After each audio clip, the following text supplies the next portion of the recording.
Well, UCF went to Manhattan and got their first loss of the season, losing 34-20 to K-State. What went wrong besides everything, and how can the Knights move forward? Hello, everybody. Welcome back to Charge On. As always, I am your host, Sean Green. Before we get started, I want to tell you about FanDuel, America's #1 sportsbook. Guy, the line was 6.5. So if you bet on UCF, I apologize, but at least you were doing it using FanDuel. They do have the best lines out there, easiest app to use and maneuver. And again, the lines are the best when betting on UCF. So if you want to bet this college football season or on NFL, basketball's coming up, use FanDuel, America's #1 sportsbook, a proud sponsor of the Charge On podcast. My voice is shot. As you guys know, if you are fans of the show, we do our live watch-alongs. Today, I was solo dolo. I was by myself. Had so many of you come throughout the game, and it makes the losses so much easier to kind of swallow, even though it's hard to swallow because of my voice right now. I appreciate all of you guys coming in and hanging out with me and kind of dropping comments. It means a lot, and we had a lot of fun. Regardless of how bad the game was for UCF. But let's kind of get into it. Don't know how long this is going to be. I ranted. If you guys want to watch portions of the watch along, it's up on the Charge On channel. But it was a rough game for UCF. There's no two ways about it. Kansas State, frankly, dominated you in every facet of the game. There was no part of the game where you felt UCF was the better team. Both lines, defensive line and offensive line, Kansas State feasted. Offensively, Kansas State moved the ball.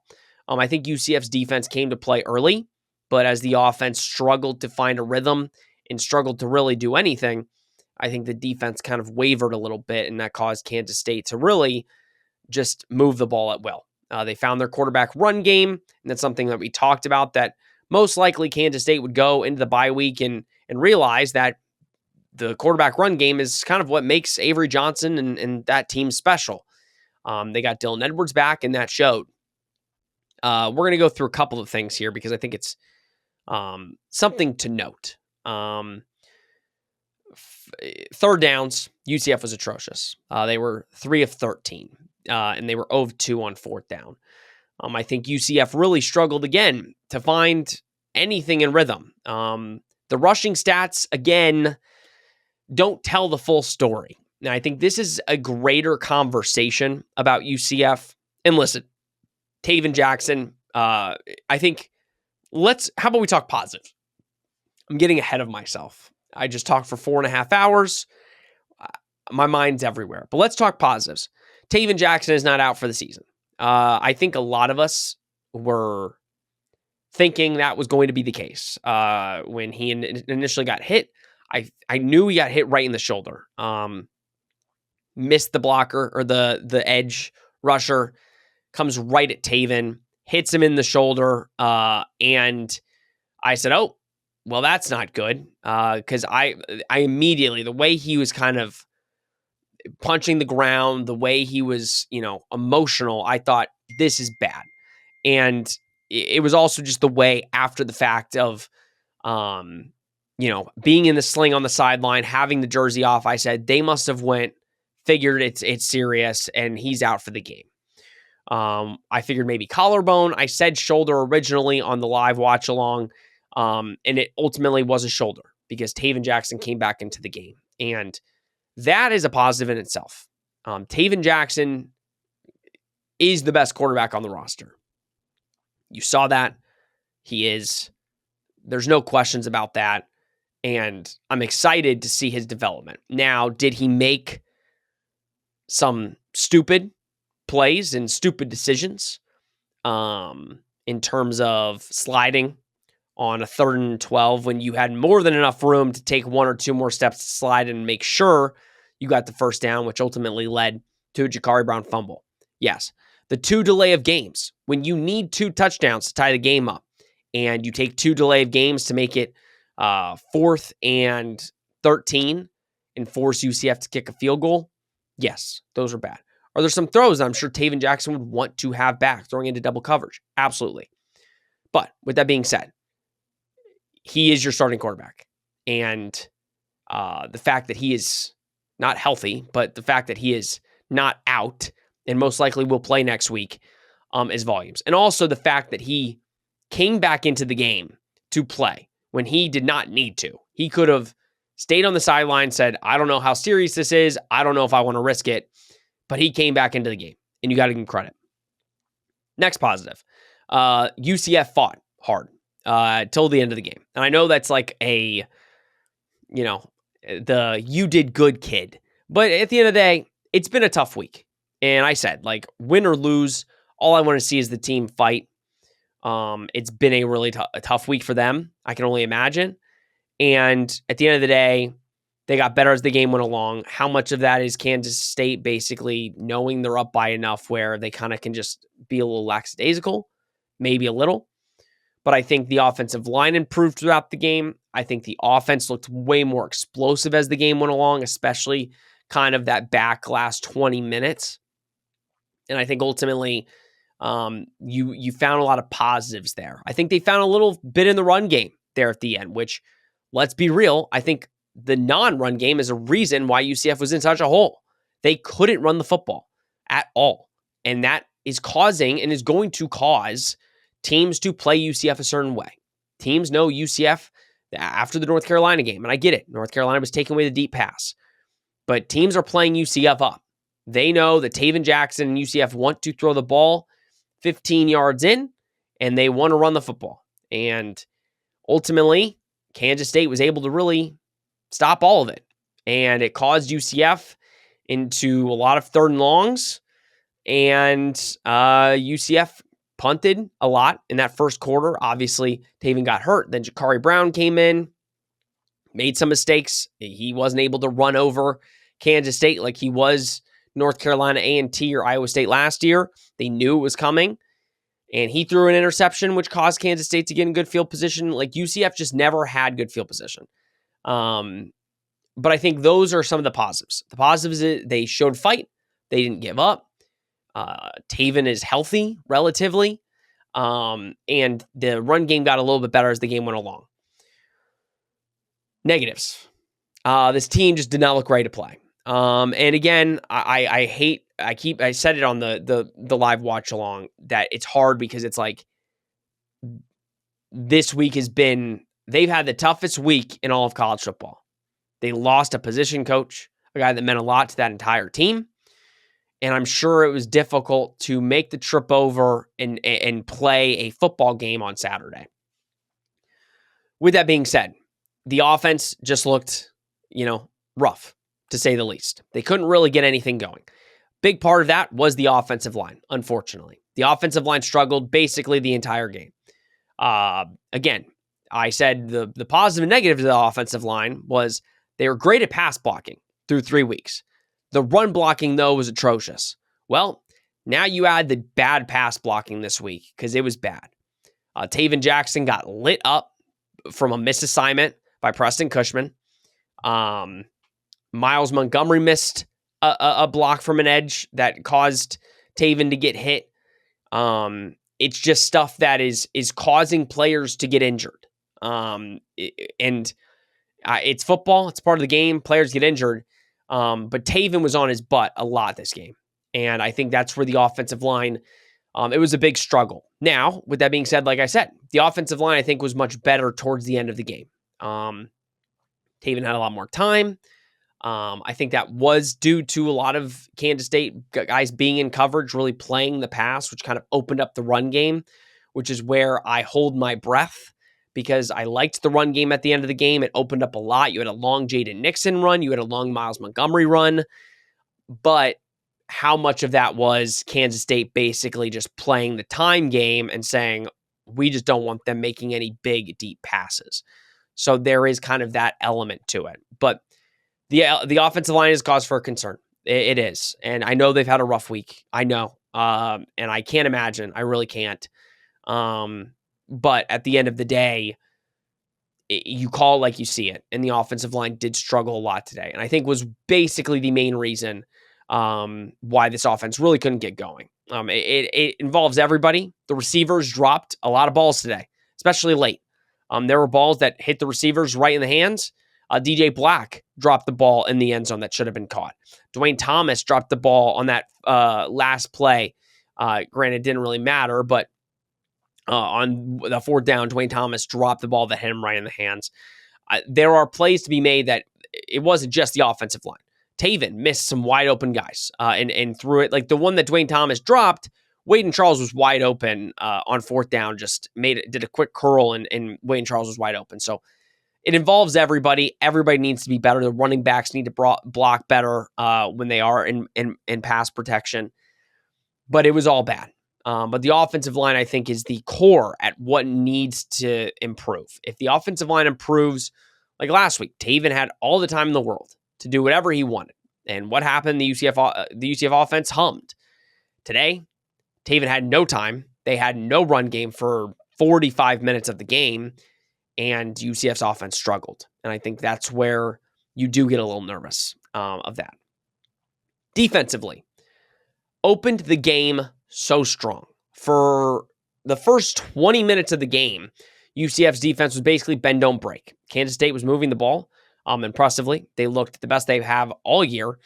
But UCF's defense hunkered down. They got a pick on the first drive, which granted, that was Kansas State kind of just getting cute. But they got a pick nonetheless. Then they stopped them on the next drive and got them to punt. Then they allowed a field goal. And there was 3 straight drives by the defense where you're like, okay, this defense came to play. They're going to need to keep the offense in it. Well, unfortunately, when you keep a defense out there for basically the entire first half, at some point you get gassed. Now, I'm not going to make excuses for how poorly the defense played kind of in the back half of the first quarter or first half, and then basically the first half of the second half. The second half, UCF went out, 3-and-out, punt. And the defense allowed a basically minute and 30, 2-minute drive. I can actually get that up. So let me see. 6-play, 65-yard, 2-minute and 46-second drive to go up 24-17. They also, at the end of the first half, allowed a 9-play, 73-yard drive to go up 17-7. So when you really look at it, I think this is all, it's not just the offense's fault. The offense struggled today, no question. The defense started out hot, but they also gave up a lot that made it hard for the offense. You can't go, it was 10-7 with 2 minutes left in the game for the first half. You can't allow a touchdown, especially when your offense is going to get the ball to start the second half. Ultimately, it didn't matter. The offense did nothing with it. But a 13-7 or a 10-7,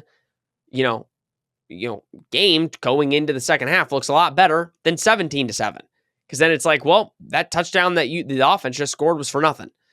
And then the offense comes out, does nothing, and you allow a 2-minute and 46 drive, 65 yards to go up 24-7. So the defense from there struggled, because then with, let's see, it took 11 seconds with a minute left in the third quarter. Dylan Edwards, one play, 75 yards, and gashes you on one play. Took 11 seconds off the clock to go up 31-10. So yes, UCF played a lot better on defense in that fourth quarter. But in that third quarter, like second to third quarter, the UCF defense was rough. It was. And you could blame it on the time they're on the field, whatever, but they weren't on the field that much in the third quarter. Like, I'm calling it like I see it. Like in the third quarter, UCF's defense was out for the first 3 minutes. They also had halftime. So they were on the field for about 20 or 30 minutes. Maybe the first half really gashed them and really gashed like just their energy level. But the defense was bad for about 2 quarters. They were really good in the first quarter and really good in the fourth quarter. But in the fourth quarter, in the second and third, they were bad. And you can look at that and say, okay, well, the offense was bad for basically all 4 quarters. But that's kind of the problem. Rush yards, Kansas State had 266 yards on the ground. Dylan Edwards had 20 carries for 166 yards. Avery Johnson, 12 carries for 75 yards. Yeah, I mean, Dylan Edwards ran all over. It reminded me of DJ Giddens and how he kind of gassed UCF. It was a struggle. It was. You did pretty good in the passing game. But also Avery Johnson, they didn't really ask him to throw that much. Avery Johnson threw it 25 times, had 18 completions for 168 yards and 2 touchdowns. It was Avery Johnson's best game. He showed up. He looked like Avery Johnson. And that's what we're saying. Like, there is a good quarterback in there, and he showed it today. He didn't do anything to put his team at risk. He didn't throw any balls that you felt were putting his team in a bad spot. He ran the ball when he needed to run it, and UCF did not defend the quarterback run at all very well. Avery Johnson was able to do whatever he wanted. And again, I think his defense showed some good things. And I still think they're much better than we give them credit for. But it was rough for a good 2 quarters. I think the positive, UCF had 402 yards of total offense. I think that is a positive. It still wasn't good. A lot of those were yards at the end of the game, which maybe didn't matter a whole lot. But to see UCF kind of get at least a good chunk of yards does make you feel a little bit more confident moving forward. But then again, it's kind of like, how much? How much is that last 15 minutes or so? How much does that necessarily, tell you how good they are or not? Red zone, UCF was awful. 4-4 for Kansas State in the red zone. I think they scored touchdowns on all of them, I believe. If not, I think one of them might have gotten a field goal. But no, I mean, we could sit here and talk about it for an hour or two, but it was all bad. On offense, Taven Jackson, 12 of 24 for 115 yards and an interception. That interception was thrown at the end of the game on a weird, he shouldn't have thrown it. It was double covered, but Dwayne Thomas caught it on his helmet, and then the defender just fell right into his arms, and he got the pick. This was the first time, really, a lot of guys got the ball, but it kind of just felt like Dwayne Thomas got 11 targets. Like, if you go back and watch the game, it just felt like the ball, whenever it was getting thrown, was going to Dwayne Thomas or going his way. He had 4 receptions for 55 yards. Next closest was Marcus Burke, 2 receptions, 40 yards. And that was that, Taven Jackson kind of threw it up, made Marcus Burke go get it. And it was a great throw, great play. Besides that, it was the DJ Black, 1 reception, 82 yards, went all the way. He should have had, again, I think DJ Black would have had 2 touchdowns today. I think Taven Jackson put that one right on the money for the most part. On the end zone, and you got to come up with that. But the receivers have to be better. There's a lot of balls that they dropped today that they should have caught. Running the football, again, I think it's hard to judge. Miles had his best game, 10 carries for 119 yards. Jane Nixon, 5 carries for 66 yards and had that long touchdown. Stacey Gage, I really liked what Stacey Gage did. He only had 2 carries, but man, I think he might be kind of the guy I want to see a little bit more. I think he kind of can move a pile, and especially in a time where the offensive line hasn't been able to create a lot of holes, I think Stacey Gage might be able to get some playing time here. I really liked what he did. Penalties, another kind of sore subject. It was better, but not much. UCF had 6 penalties for 45 yards, and again, we talked about it. Kansas State doesn't beat themselves. 2 penalties for 25 yards for them. The penalties, again, were very easy penalties that you should be able to correct. There was a holding penalty today, which hurt UCF for sure. You had the 2 false starts. You had an offside. Just stuff that you need to clean up more. That's on Taven for the delay of games. Not the false start. I meant delay of game. You did have a false start in there as well, though. But no, I mean, listen, it's hard. Like, when you look at everything, there's not really one thing that UCF did well that you look at and you say, they should have won this game. I mean, they had 5 tackles for loss, which is good. Well, guess what? Kansas State has 8. UCF had 1 sack, and Kansas State had 3. You had 2 fumbles and 2 interceptions. You had 4 turnovers in this game. You can't win football games with that as your stat line. You can't have 4 turnovers in a football game. I think a lot was going against UCF in this game. A lot. And I think, like I said before, the passing of Coach Clark early in the week, and then having to kind of, compartmentalize it and go out and win this game, it was tough. But I think a lot of fans and I think a lot of people are quick, even in the live watch along. I think people are quick to, you're only as good as your last game. So like right now, UCF, according to this last game, was really bad, right? So I think a lot of people are quick to judge and say, oh, UCF's a really bad football team. No, I don't think they're bad. I think they had a really bad game. But you look back at this game and you say there's 5 plays that I guarantee you, if you have back, you could be tied, you could be winning, you could be closer than what the score indicates. And I think that